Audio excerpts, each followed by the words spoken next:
Welcome to Momentum, a motorsports podcast powered by High Gear Success. I'm your host, Heather Wilson Schiltz. Here we share the stories and strategies that keep the world of motorsports moving forward. And joining me today is Bill Heras, Director of Operations for Monster Energy AMA Supercross, which is promoted by Feld Entertainment. I'm really excited to get to chat with you about your career because I was thinking back and to when we first met. I think it was probably 2015 at Arenacross in Tampa is when we first met because I went down there to cover a story for the magazine. Mm-hmm. Yeah, no, it's great to see you, Heather. It's been a long time, so it kind of come full circle here.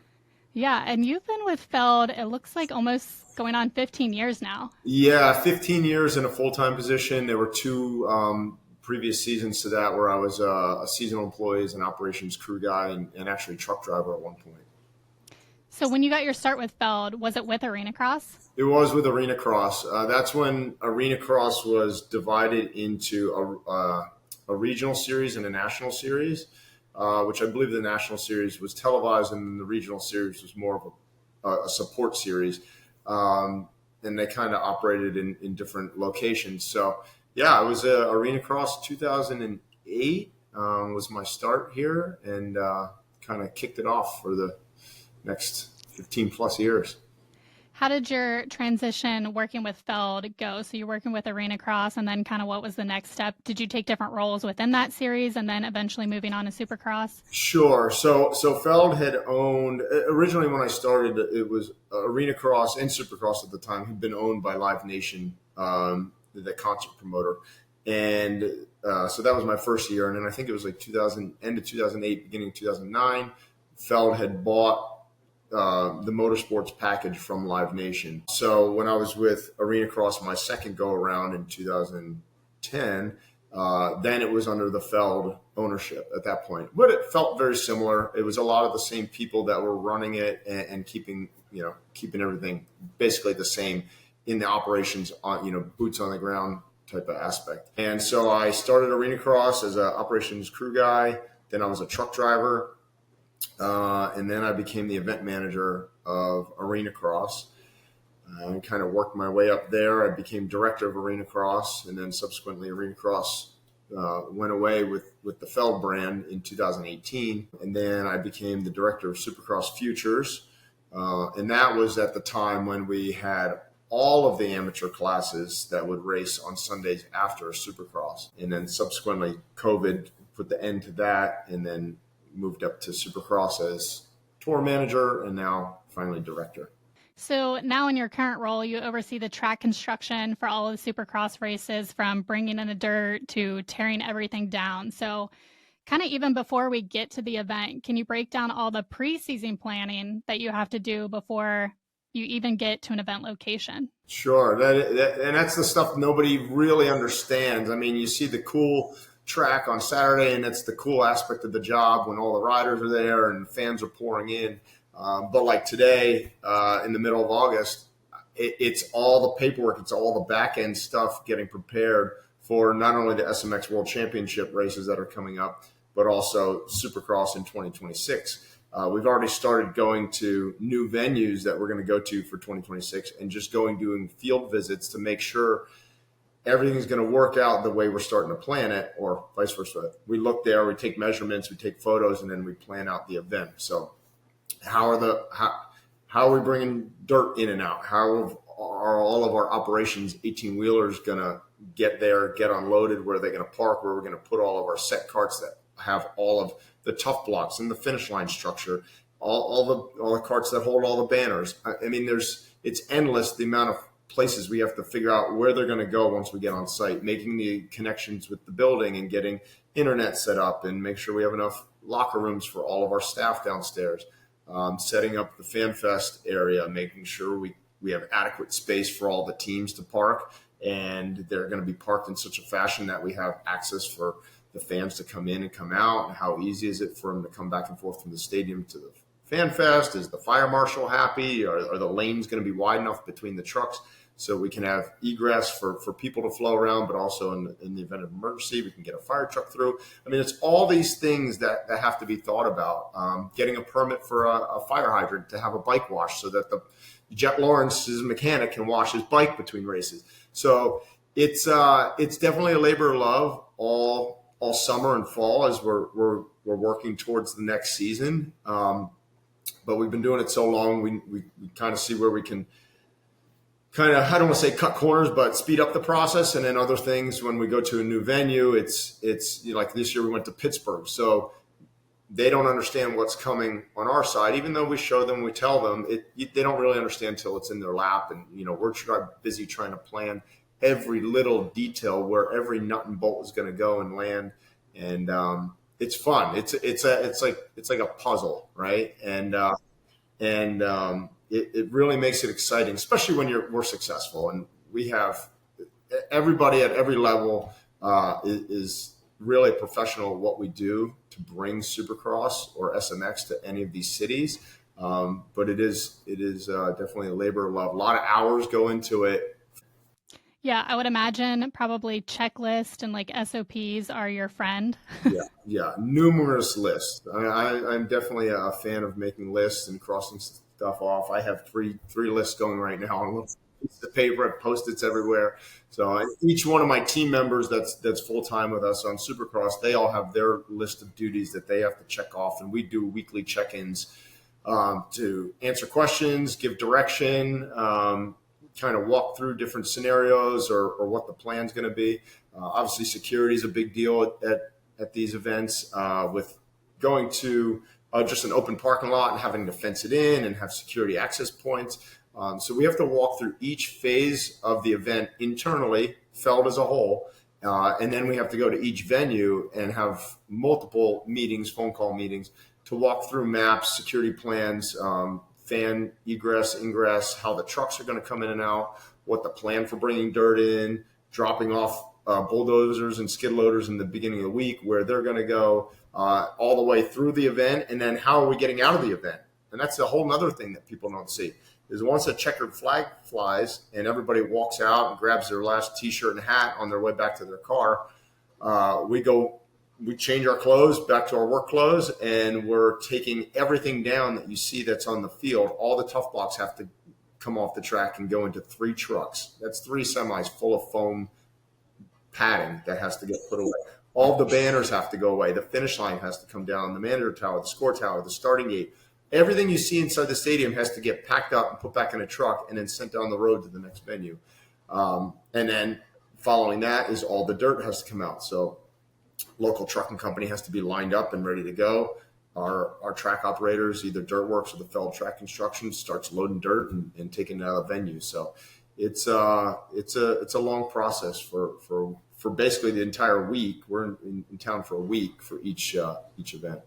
How many staff are you managing, or like what number of people are on the Feld team that you're interacting with? So in operations, there's about 6 or 7 of us that are full time that we're doing all the planning week in and week out during the season and in the off season. There's other departments that feed into that, like our global partnerships department. They're the sponsorship arm of Feld, so they are the ones securing the deals for like the tough block covers. Like if they say Oakley on them or Honda, They do all the signage. They secure all that. That's a pretty big team, maybe 10 people on that side that's handling that. Our track construction department that we deal with is 3 or 4 people. But then we have Dirtworks on the road, which is another 6 guys. And then our team on the road probably swells up to about 40 or 50 people. And that's just operationally on the floor. And then we have our TV department, where there's only a few, maybe 3 or 4 people in that department full time, and then that swells up to a team of about 100 each week on site. So as we get closer and closer to event day, there's more and more staff that are pouring in, behind the scenes to help make the event successful. Yeah, you talked a little bit about the trucks full of tough blocks and stuff, but how does the equipment get from venue to venue? Are you leasing equipment at those specific locations, or are you also trucking equipment to the different? No, all of the track construction equipment is local to that market. So we work with cat dealers primarily across the United States. to secure the skid loaders, the front end loaders, the bulldozers, excavators, whatever we need to move the dirt. We use a lot of forklifts to load and unload the trucks, bring the tough blocks out to the track, take them off. We use a lot of generators. We use a lot of light plants out in parking lots where, we know it's going to be dark and we're going to need light at midnight, 1 a.m. as we're loading out. So everything is local to the market. We have to secure dumpsters to throw out garbage. All the plastic covering the seats has to get taken off at the end of the night. So all of that big kind of stuff that we wouldn't carry that stuff around with us is just secured there in the market. People always ask, is the dirt the same in every city? Like, there's no, and I can understand if you're not used to it, like you would ask that question, but we're looking at 500 to 600 dump truck loads of dirt. So there's no way you could transport that around the country. So all of the dirt is local to each market as well, which is fascinating to think that we own piles of dirt in every city across the entire United States. Yeah. And then where is that dirt being stored then? I mean, you guys obviously probably have these huge storage facilities, and is it being used for other things, or is it exclusively your dirt? It is. That's a good question. And it's kind of ever changing. So sometimes the dirt is stored on stadium property. If they have extra room, we can store it near the stadium somewhere. In Philadelphia, it's stored underneath the highway right behind the stadium, I-95. Some markets, it's stored at the trucking company's facility. Maybe the trucking company has a chunk of land and we truck all the dirt right back there.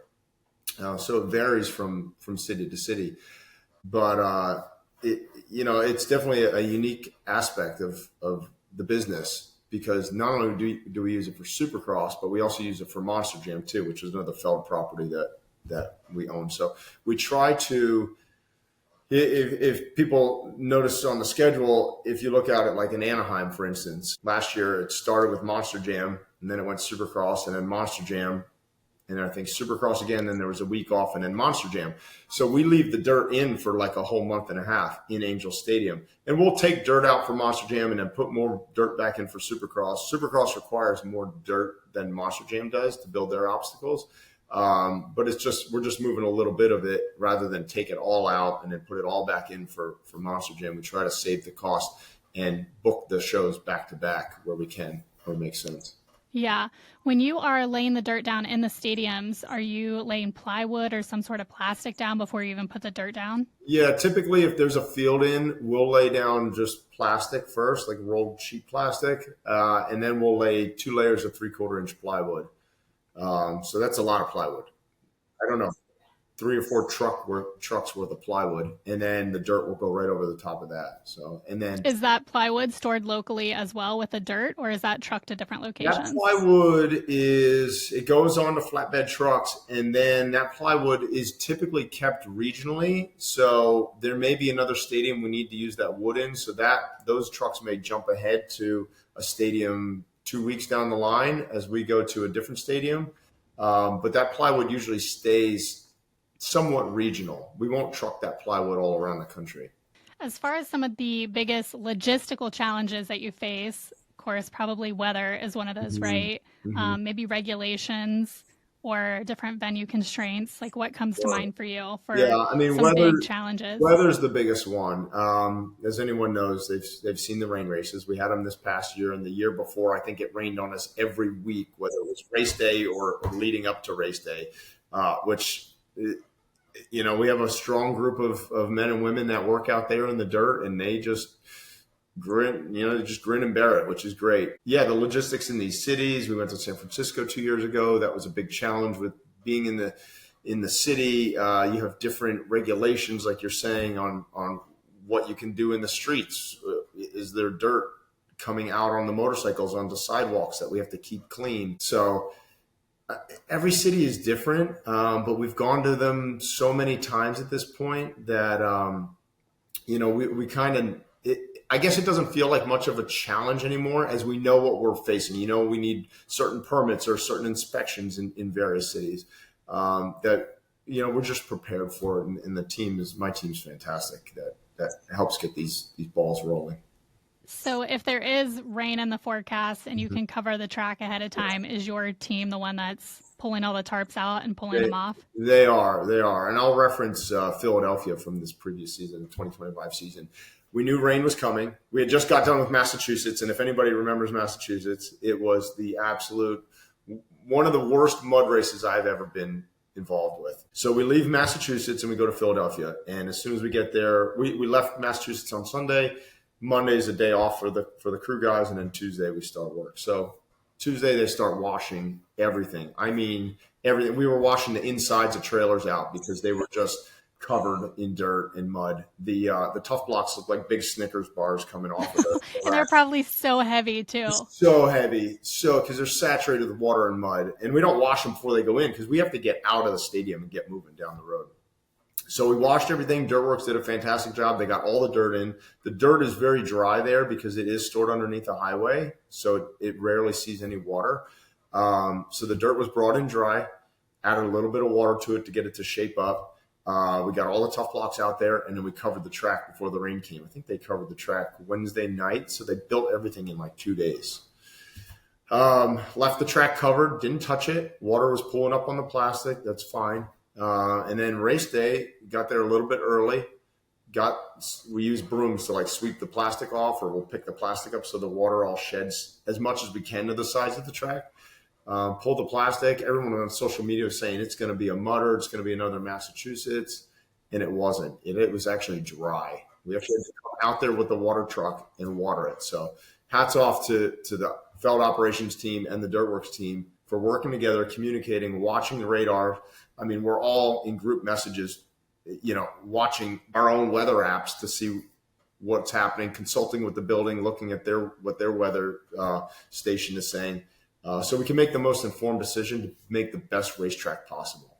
Yeah, and you guys obviously have a very strict timeline to adhere to with the schedule. Exactly. So with fans coming in and TV programming. So we don't want to delay it, unless there's something severe, lightning or something else. But that gate's going to drop, and so we want to make it the best experience for everybody. When it comes to track layouts, is Feld responsible for designing those different track layouts, or is Dirtworks kind of doing that, or who's deciding, I guess, the overall features of the tracks at the different venues? So we work in conjunction with Dirtworks very closely. I'd say Alex with Dirtworks does the primary track design, which he's very good at. And then we have meetings. Once we get preliminary designs, we'll have meetings and say, hey, let's change this or change that, or we like this. Or, hey, the track's kind of oriented wrong in here because we're going to use this tunnel to load the bikes as opposed to another tunnel. And then he'll go back and he'll tailor the tracks. There's a lot that goes into track design, which most people aren't obviously going to understand just looking at any one track. But we have to take into consideration how the bikes are getting on and off the floor, how a water truck is going to get on and off the floor, where equipment is being stored in tunnels or under the manager tower, and how it's going to access the track to groom the track between practice sessions, qualifying, and racing. How Doc Bodner and the Alpine Star Mobile Medic Unit is going to access and traverse around the track. Is there enough room for their buggies to get around in case a rider goes down? They have to go pick them up with the buggy. Can they get around obstacles or down the sideline with the buggy to go get the riders? Is the track far enough away from the walls where it gives riders an area to run off, and there's not an obstacle that they could potentially hit if they do go off track? So we have to take all of this stuff into consideration when building a track, which makes it challenging, and unfortunately, social media, you get a lot of opinions on there, but there's so much that goes into it. And we have to account for all of this stuff. And that's what we did a couple months ago. Alex had all the tracks, and we sat and we picked each one apart. How are we getting bikes on and off the track? How are we getting medical access? And we walked through all of these things, made slight changes to stuff. But it allows for a more efficient program once we get on site. Do you feel like track construction has changed in the past decade or the years that you've been there, whether it's tools, techniques, technologies? Yeah, I think it's changed a lot. When I first started, the tracks were still being hand-drawn, like a blueprint with pen and pencil. Now, obviously, with the advent of CAD and being able to get exact scaling of our of our structures, where the podium has to sit and how far that's going to stick out versus where the track's going to end. We've definitely honed in and made a lot tighter program in terms of designing the track, and make sure all of those pieces fit into the puzzle before we get there. And surprise, we're not going to be able to put the starting gate where we thought we were. We have to shift it now. So it definitely has improved. The CAT equipment is obviously fantastic, and as they're coming out with new machines, it's just faster and more efficient. Like I said, these guys can build a track in 2 days, which is phenomenal considering how much dirt that is that they're having to move around. You mentioned also having to build the finish line. So how many people does that take, and how many hours does it take to put together kind of that frame? Yeah, that's interesting. When I first came over to the Supercross side from Arenacross and Supercross Futures, the finish line came apart. Literally every nut and bolt came out of that entire structure, which is gigantic. And it all used to go on set carts, so carts that it would all strap to, and then we'd pick it up with forklifts and put it in trucks. And that would take at least 4 or 5 hours to get it down and get it on carts to put it in the truck. And then I had this vision, why don't we leave it together? If it comes down, we'll take the towers and the signs off of it, and we'll just leave it together and put it on a flatbed. So that's what we're doing now. So it's significantly less parts that have to go together. But we can get that we can take it off the truck, put it on the ground, and probably have it in the air in probably 2 hours, 2 to 3 hours. So we'll lift it up. The top portion is basically on motors, so it'll jack itself up in the air, and then we fill in the center with the dirt once it's up and set. And then just the reverse for coming down. We'll take the dirt out of the center. It'll lower itself. We'll take the signs off, take the 2 tall towers off, pick it up, put it right back on the truck. Yeah, it's definitely a wonder to see that thing go together. And the number of guys, typically 4 to 8 guys to put that together. So not overly cumbersome. There are some heavy pieces where we need a lot of hands to kind of get things set. The signs, the big monster claw to get that up there. So, is there a time that you can recall when something just went totally awry on site, whether it was weather, equipment failure? How do you handle it? Because the show has to go on, right? Yeah, the show has to go on. Oh my gosh, what have we done? A few years ago, a skid loader broke one of the hydraulic pistons that runs the bucket, and there was hydraulic fluid coming out, so we couldn't start the machine because the hydraulic pump would just start pumping all the fluid out. Fortunately, it broke, and we were able to shut the machine right off, so it wasn't a mess. But we had to get, I think we either had to get a bulldozer or a front end loader to drag it off with a chain.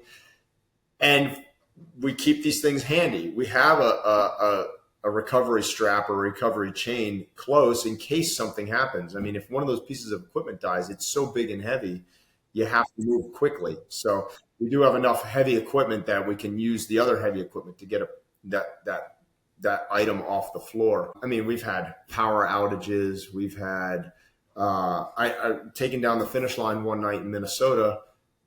The controller stopped working. That operates how it comes down. And fortunately, found out it was a bad wire. But here we are. We have to get this thing out of here. It's stuck up in the air. It's a gigantic structure the size of an 18-wheeler.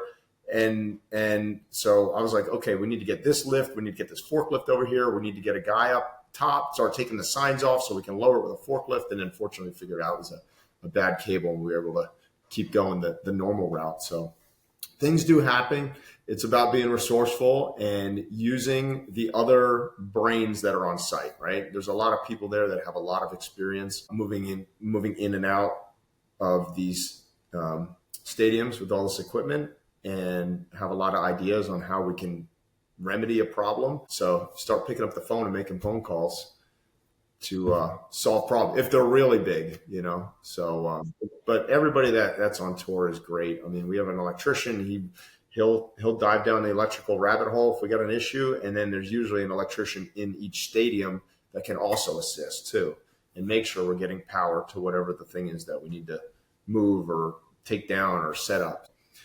We talked a lot about moving in and moving out, but what are you kind of doing operationally during the show? So during the show, the the guys and girls that are actually putting the structures together and putting the tough blocks on the track and building the starting gate, a good portion of them are the guys in the helmets out there with radios running around picking up bikes or directing riders around a down rider. And you'll see them out there. They have yellow gloves on or helmets and moving tough blocks out of the way that get kicked out on the track. So those guys are busy doing that. We also have some guys behind the scenes in case a banner falls down or some of the plastic on the seat gets ripped off or there's a problem with the starting gate. We have guys on radio that we can say, hey, we need you at the starting gate. We gotta fix one of the loops, or we need you up in section 125 to go fix the Dunlop banner. So when the racing is happening, each person has their little thing just to keep the show moving. Obviously, like you said, with TV, we have to hit a lot of times dead on. So we want to make sure that everything can flow smoothly. Me during the event, I'm kind of overseeing my full-time staff who are also on radio, running the show, calling out areas that need to be maintenance on the track, or overseeing like what's being played in venue on the video boards. So it could be anything. Maybe there's a problem outside with traffic, and my guy Justin's out there dealing with the paddock, and he has to move fence lines out of the way so that we can be ready for when the fans come out of the building. So everything is just trying to be a little bit ahead of what the actual fans are seeing on the racetrack. We're thinking of what's the next step so that we're ready for it, whether it's something in venue or something out in the parking lot or the paddock. So it's just your mind is always going. So when that checkered flag flies and everything's been a success, we kind of take a big breath before we get into loadout. Yeah, because of course you would love for things to be routine and you kind of have the schedule, but you never really know what's going to happen until it's happening. Of course, there's always a wild card. I mean, especially if like weather pops up in the middle of a show and there's lightning, right? We have to stop. We've had to evacuate the seating bowl before and just have everyone shelter inside the stadium. It's actually happened too often in the recent past. But yeah, it's just being ready for the problem. I mean, I tell everybody, like, this is just a job of solving problems. And once you solve one, you're just waiting for the next one because there's always going to be the next problem. So that's how it goes. Do you have a favorite city? And it doesn't necessarily have to be for the track or the job. Is there a favorite city that you love to go to, a favorite food place maybe you like to check out when you get a small break? Yeah, no, that's good. And I'm glad you phrased it like that because the tracks are always the tracks, right? I mean, Glendale has a giant floor, so the track's always going to be a little more unique there. Anaheim's a baseball floor, so that's going to be a unique track, which is always cool. But I think sometimes I'm a little too close to that. I'm like, oh, it's another dirt bike track. But yeah, I love Seattle. I just love the area, the water, everything's green there. We do go to a little seafood restaurant called Chinook's up there. One of the guys from Deadliest Catch took us there a few years back. Oh, that's cool. Yeah, so we go there. I've seen way too much of that show. Yeah, we actually got to go on, I believe it was the Northwestern that we got to go on. So oh, very cool. That was cool. San Diego's a cool city. Go to Miguel's Cantina down there. I'm from New Jersey originally, so going up to East Rutherford is like going home. I got to go to New York City this year and see a bunch of stuff, which I didn't really do when I lived up in New Jersey. I mean, AT&T Stadium's impressive just as a stadium in and to itself. Salt Lake City's gorgeous. You get to go up in the mountains. So each place we go to, I have like you're saying, my own little restaurant or the one little thing we get to do, which is always, a fantastic bonus to being able to go do these events in these awesome cities across the U.S. Yeah. So you mentioned being from New Jersey. I think at one point you were stationed in Chicago, right? Yeah. Before moving to Florida. Yep. Yeah. That's kind of the locations that you've been in. Yeah. So when I was in New Jersey, that's where I grew up. And when I was a crew guy on tour for Arenacross the first year and the second year, I was based out of New Jersey, but traveling on the road full time.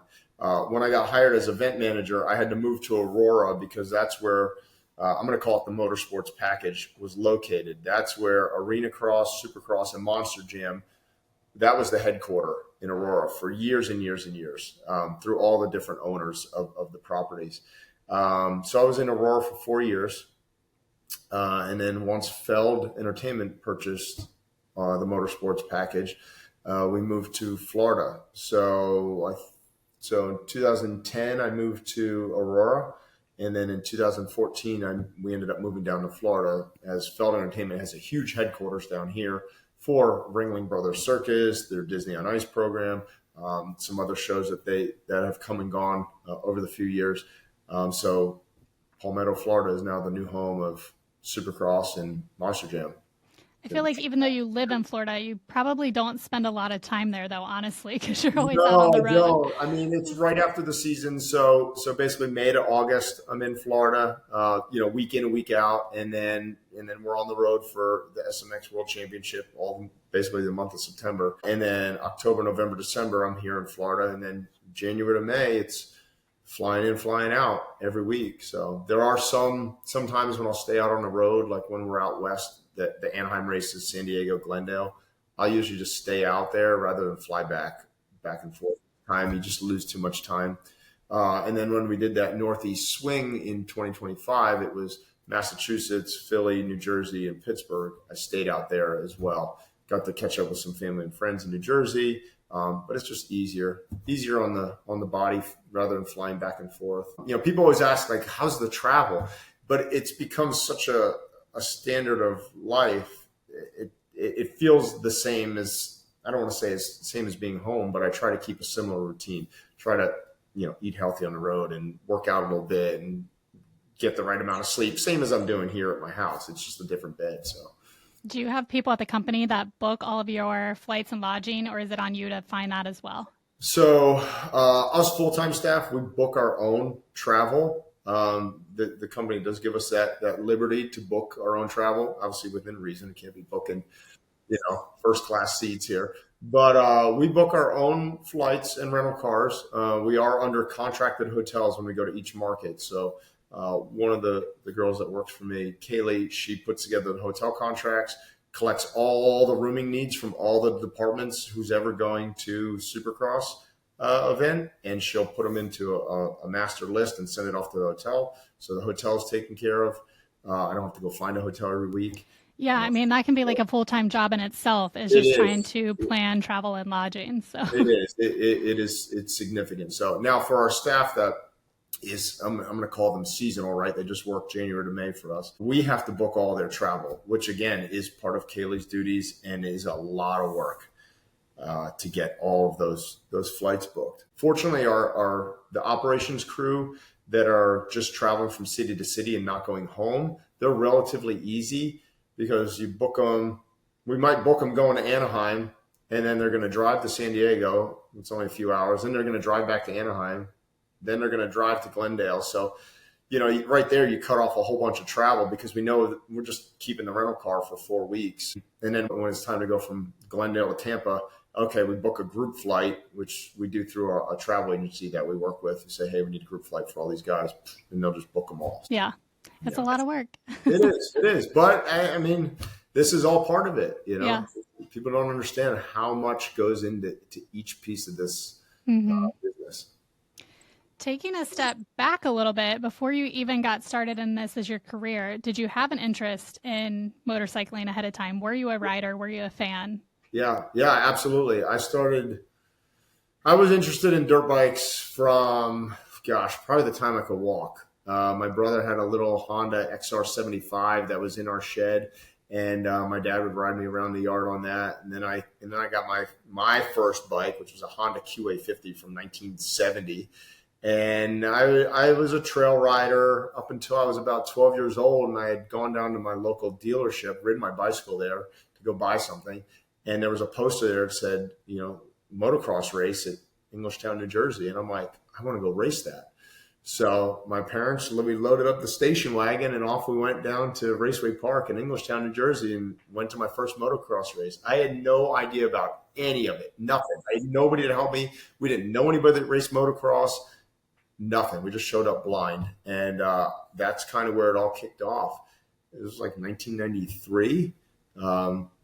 And so I raced for the next, 12, all the way up to probably about 25. I was racing motocross through college. College, I started to slow down racing a little bit. but primarily up in the Northeast, just amateur events, nothing crazy. Never made it to Loretta's, even though I tried. That was challenging, more challenging than I thought.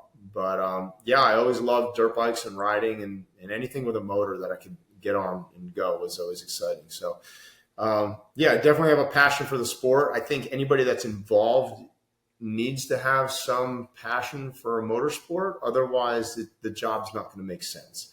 I went to school for electrical engineering, which I graduated, and I was doing some engineering jobs. I actually worked at the World Trade Center for a short stint, and I was doing some medical construction at another phase of my life, putting in medical imaging equipment like MRI machines, CAT scan machines, X-ray machines.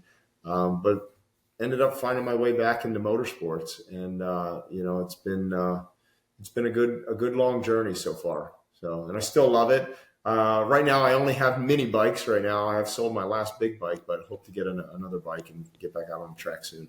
Yeah, it's always hard once you get into this industry to find time to ride because you spend so much time working and traveling. So yeah, people have asked me if I've been out riding a lot this year. Sadly, my answer is not that much because sometimes it's like you're working and then you just want to do nothing. Yeah, I have a Vespa motor scooter that I ride around the neighborhood. So that's awesome. That's my two wheel fix right now. It's just easy. You can just get in the garage and just drive out of the driveway.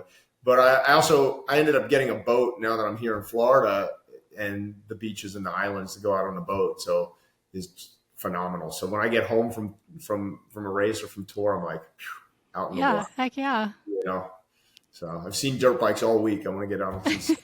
Absolutely. Yeah. Cool. Well, let's tell people where they can connect with you online and where they can connect with the Supercross brand. Sure. I mean, you can follow me on Instagram at Heras34. It's spelled Heras.